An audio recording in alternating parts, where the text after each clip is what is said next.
Good morning class. देखिए last class हमने metals discuss कर लिया था, फिर हमने मेटल्स की प्रॉपर्टीज भी डिस्कस किया। Now we are going to discuss about non metals. The second type of elements are non metals. So today's heading is non metals. Definition क्या लिखेंगे? A non metal is an element that is neither malleable nor ductile and does not conduct electricity. यानी एक non metal, simple से आप ये कह सकते हैं सर जो मेटल्स नहीं हैं उनकी प्रॉपर्टीज नॉन मेटल्स की तरह होती है।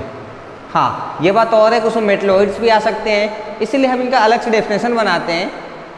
Non metal is an element that is neither malleable, यानी कि पीटने में वो बढ़ेगा नहीं, वो टूट जाएगा। नॉर डक्टाइल, आप इसको पतला करके तार नहीं बना सकते। And does not conduct electricity, और इससे इलेक्ट्रिसिटी भी पास नहीं होती। Some of the examples of non metals are, उसके बाद आप ये लिखेंगे examples of non metals are carbon symbol C, sulphur symbol S, phosphorus symbol P, hydrogen H, oxygen O, nitrogen N, fluorine F, chlorine, bromine, iodine, helium, neon, argon, krypton and xenon.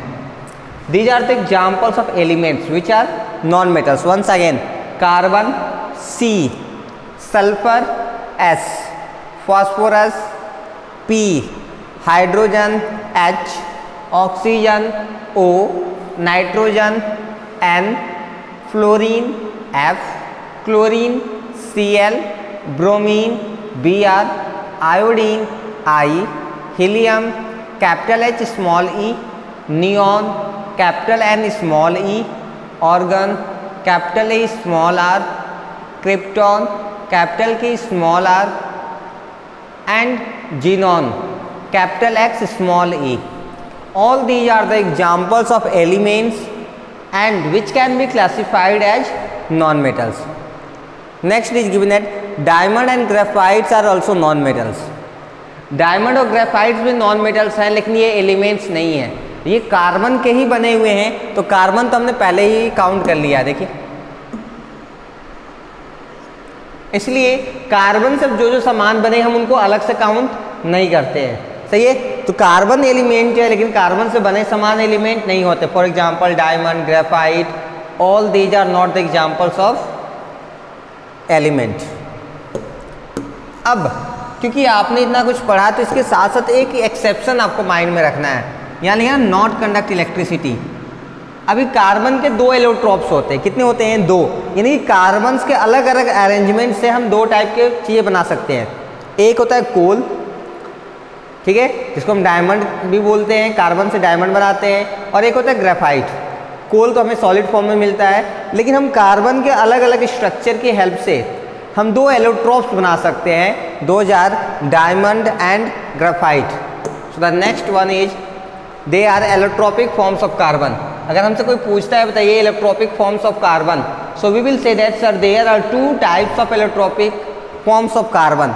First one is diamond and the second one is yes graphite. All the non metals are solids और gases except bromine which is a liquid non metal at room temperature. हमें पता है कि total 118 elements में से दो ही elements ऐसे जो लिक्विड फॉर्म में एग्जिस्ट करते हैं। कौन? Mercury and bromine. Mercury metal है, ब्रोमीन नॉन मेटल है। इसी तरह आप एक चीज़ और याद रखना है, वो क्या है? Graphite is made up of carbon. Allotrope यानी कार्बन से बना है, but still it conducts electricity, that is the good conductor of electricity. आपको याद रखना है कि जो डायमंड है वो भी कार्बन से बना है, ग्रेफाइट है वो भी कार्बन से बना है, लेकिन डायमंड से इलेक्ट्रिसिटी पास नहीं होती है, that is the property of non metal. लेकिन ग्रेफाइट से इलेक्ट्रिसिटी पास होती है, which is the property of metals, लेकिन ग्रेफाइट फिर भी क्या है?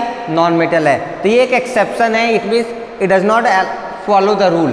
क्यों नहीं करता वो अभी हम आगे जब एक चैप्टर पढ़ेंगे, chapter 4 carbon and its compound, ठीक है, तो हम वहाँ पर डिस्कस करते हैं। नेक्स्ट क्लास में आपको एक चैप्टर नंबर 4 मिलेगा, कार्बन एंड इट्स कंपाउंड, वहाँ पे इस चीज़ को डिस्कस किया जाता है। तब तक के लिए बस आपको याद रखना है कि अगर कोई हमसे ये पूछ दे tell me an example of non metal which is good conductor of electricity, then there is only one and that is graphite which is allotropic form of the carbon, जिसको हम क्या कहते हैं, एलोट्रोपिक फॉर्म ऑफ कार्बन कहते हैं।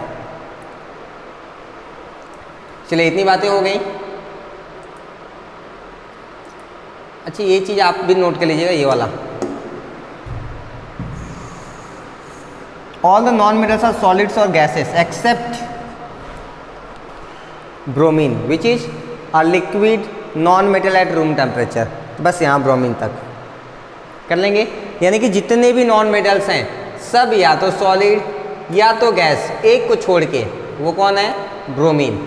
हमारे पास कुछ example दिए हैं, देखिए कार्बन का दिया है, सल्फर दिया है, ब्रोमीन दिया है और क्लोरीन दिया है। इनको जार में क्यों रखा गया है, क्योंकि ये सब गैस हैं, अगर आप इनको बाहर रखें तब तो उड़ जाती है, इसलिए इनको कहाँ रखा गया है, जार में। सल्फर और कार्बन क्या है, सॉलिड फॉर्म में है, तो आप इनको कहीं भी रखिए, इससे कोई फर्क नहीं पड़ता। तो आपके लैब में ये मिल जाएगा, इसकी तो ज़रूरत नहीं है, तो आपको वैसे भी पता है, कार्बन पता है ना, और सल्फर आपके लैब में मिल जाएगा। ये दोनों नहीं मिलेंगे, क्यों, क्योंकि ये तो गैस होते हैं, इनको स्टोर हम नहीं कर पाते। प्रॉपर्टीज ऑफ नॉन मेटल्स, जैसे हमने इन मेटल्स की प्रॉपर्टीज पढ़ी थी, in the same way we are going to discuss the properties of non metals. Properties of non metals are just the opposite of physical properties of metals. जो metals की properties थे उसके just opposite होंगे। देखिए पहला, तो आपकी heading रहेगी प्रॉपर्टीज ऑफ नॉन मेटल्स, उसका first point, non metals are not malleable, non metals are brittle. हाँ, जो नॉन मेटल्स हैं वो क्या होते हैं, नॉट मेलिएबल है, इसका मतलब उनको पीटने पे वो फैलते नहीं हैं, वो टूट जाते हैं। They are brittle, brittle means they gets broken down. तो आपको बस यही लिखना है पॉइंट में, फर्स्ट पॉइंट। एग्जाम्पल में देख, एक्सप्लेनेशन थोड़ा सा पढ़ देते हैं ताकि आपको और क्लियर हो जाए। This means that non metals can not be beaten into thin sheets with a hammer. इसका मतलब क्या हुआ कि नॉन मेटल्स को आप हैमर से पीट पीट के पतले चादर नहीं बना सकते। Non metals break into small pieces when hammered. जब आप नॉन मेटल्स पे हैमर चलाते हैं, यानी उसको हैमर से पीटते हैं हथौड़े से, वो तुरंत क्या होता है, स्मॉल पीसेस में ब्रेक डाउन होकर टूट जाता है। For example sulphur and phosphorus are solid non metals which are not malleable. अगर आप सल्फर या फॉस्फोरस को पीटते हैं हैमर से, तो फैलने की बजाय क्या होता है, टुकड़े टुकड़े टूट जाते हैं। They can not be beaten into thin sheets with a hammer. आप उसको पीट पीट के पतला चादर नहीं बना सकते। Thus we can not get thin sheets from the non metals. इसका मतलब हम नॉन मेटल्स की हेल्प से थिन शीट्स प्राप्त नहीं कर सकते। Sulphur and phosphorus non metals are brittle, ये दोनों ब्रिटल होते हैं, यानी कि पीटने पे ये बिखर जाते हैं। When beaten with a hammer they break into small pieces. Brittleness is the characteristic property of solid non metals. ये कैसी प्रॉपर्टी है, कैरेक्टरिस्टिक प्रॉपर्टी है, वो भी किसकी, सॉलिड नॉन मेटल्स की। कैरेक्टरिस्टिक प्रॉपर्टी का क्या मतलब है, इससे आप आइडिया लगा सकते हैं, इससे आपको पता चल जाएगा कि जो सॉलिड आपके पास है, अगर उसके अंदर ब्रिटलनेस है तो वो कैसा है फिर, हाँ वो नॉन मेटल है। तो आप इसको लिख लेंगे, इस पूरे पॉइंट को यहाँ से यहाँ लिखेंगे, ठीक है। उसके अंदर आप ये पॉइंट नोट कर लेंगे, यहाँ से यहाँ तक कर सकते हैं। चलिए आगे बढ़ते हैं। बुक्स तो आपने परचेस कर ही लिया होगा, हाँ तो कोई दिक्कत नहीं है। Second, non metals are not ductile. Non ductile का मतलब आप इनको पतले वायर भी नहीं बना सकते, ना ही पतले शीट्स बना सकते हैं आप इनको, ना ही पतले वायर बना सकते हैं। देखिए इससे explanation, this means that non metals can not be drawn into wires. इसका मतलब ये हुआ कि नॉन मेटल्स को हम पतले वायर में कन्वर्ट नहीं कर सकते। They are easily snapped, they are easily snapped on stretching. For example, sulfur and phosphorus are non-metals and they are not ductile. यानी कि जैसे ही आप इनको वायर में बनाने की कोशिश करेंगे तुरंत क्या हो जाते हैं, टूट जाते हैं। When stretched, sulfur and phosphorus breaks into pieces and do not form wires.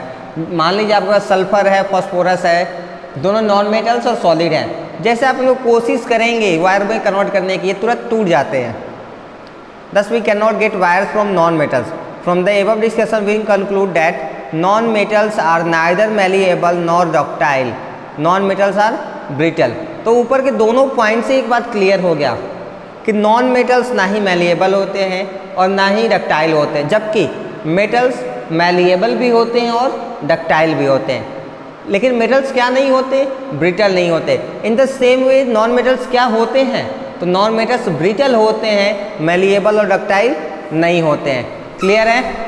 तो आपको आइडिया लगी गया होगा। अब इसमें क्या नोट करना आपको? हाँ, इसमें आप ये पॉइंट यहाँ से यहाँ नोट कर लेंगे। Next, non metals are bad conductors of heat and electricity. यहाँ तक this metals do not allow heat and electricity to pass through them. Non metal से इलेक्ट्रिसिटी और हीट पास नहीं होती। For example sulphur and phosphorus are non metals which do not conduct heat or electricity. Many of the non-metals are in fact insulators. They are however some exceptions. यानी कि यहाँ पे कुछ exceptions भी होते हैं. Exceptions are those things which do not follow any kind of rule. अभी rule यही था कि non-metals क्या होते हैं? Insulators. It means they do not conduct heat and electricity. But कुछ exceptions हैं, कुछ ऐसे non-metals हैं जिससे कि electricity pass हो सकती है. For example, a form of the carbon element diamond is a non-metal which is a good conductor of heat. जो डायमंड है वो कार्बन से बना है, वो गुड कंडक्टर ऑफ हीट होता है, यानी उससे हीट पास हो सकती है. And another form of carbon element that is graphite which is also a non metal but it is the good conductor of electricity. लेकिन इससे इलेक्ट्रिसिटी आराम से पास हो सकती है. Being a good conductor of electricity, graphite is used for making electrodes as that in dry cells. बैटरियों में electrodes बनाने के काम में आता है. कौन? ग्राफाइट. ये देखिए, जब भी आप बैटरी देखते हैं तो आपको यहाँ पे एक पार्ट दिखता है ना, एनोड, कैथोड. यहाँ पे जो पॉजिटिव टर्मिनल होता है उसको कैथोड बोलते हैं. यहाँ जो नेगेटिव टर्मिनल होता है नीचे एकदम, उसे एनोड कहते हैं. अब देखिए, ये जो पॉइंट है बीच का रॉड है ना, बीच का रॉड, इस रॉड को हम किससे बनाते हैं? That is made up of graphite. क्यों? Because graphite is a good conductor of electricity. तो क्या ग्राफाइट नॉन मेटल नहीं है? बिल्कुल है, लेकिन ये उस रूल को फॉलो नहीं करता है. So if somebody is asking tell me the exception which conducts heat being a non metal is diamond. Another question, tell me the exception which conducts electricity being a non metal is graphite. कर सकते हैं? Next देखते हैं. Fourth, non-metals are not lustrous, not shiny, they are dull in appearance. उसका just opposite. Metals क्या होते हैं? Shiny होते हैं, चमकदार, एकदम पेंट वगैरह कर सकते हैं. इस पे ऐसा काम पॉसिबल नहीं है. Non metals do not have lustre which means that non metals do not have a shining surface. यानी कि नॉन मेटल्स जो सरफेस होता है वो चमकदार नहीं होता है. क्लियर है? The solid non-metals have a dull appearance. For example, sulfur and phosphorus are non-metals which have no luster. That is why they do not have a shining surface. हाँ, एग्जाम्पल में आप सल्फर और phosphorus लिख सकते हैं. Next, they appear to be dull. There is however an exception. अब खुद से एक एक्सेप्शन गेस करिए.